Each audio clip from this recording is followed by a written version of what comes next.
पण पवार साहेब लय हुशार आहे.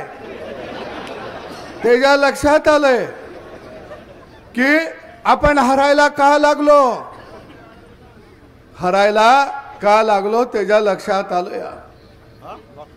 आणि म्हणून पहिल्यांदा बारक्या गावात येऊन पवार साहेब बसलं. का बसलं? पहिल्यांदा राजकीय हत्या त्यांची झाली 50-60 वर्षात. पहिल्यांदा ते गैवर घालायला गावात आलं. पण त्याला कसं गैवर घालायचं आपण सांगितलं पाहिजे. आपल्या गावगाड्यात असतो का नाही गैवर, आता तुला कोण आहे का ग,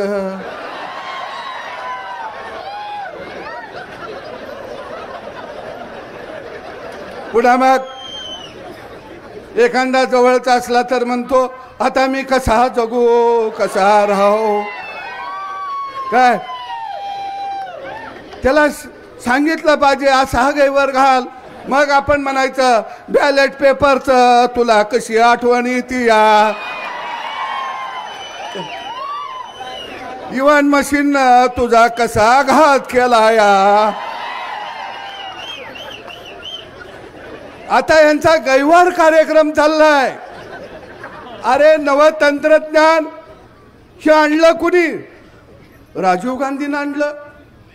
त्यावेळी हे म्हणायचे टीव्ही आम्ही आणला, टेलिफोन आम्ही आणला, लाईटवर रेल्वे आम्ही आणली, पुलं आम्ही आणले, विमान आम्ही आणलं, ईव्हीएम मशीन आम्ही आणलं.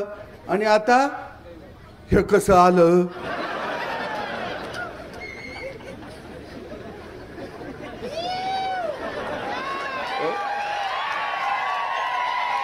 ते ईव्हीएम मशीन कसं आलं?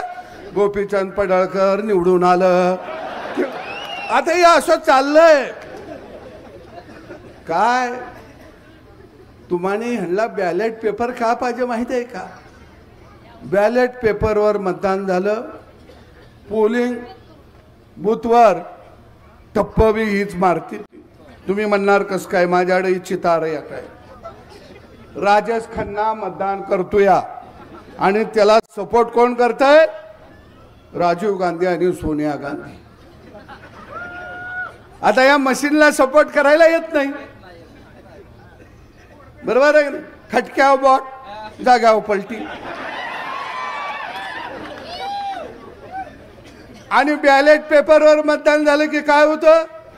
2-4 मतांना हरायला लागलं की मग 2-4 बॅलेट पेपर तोंडात घालायला येते, ती गिळायला येते ती. आता एवढं मोठं मशीन गिळायचं कसं?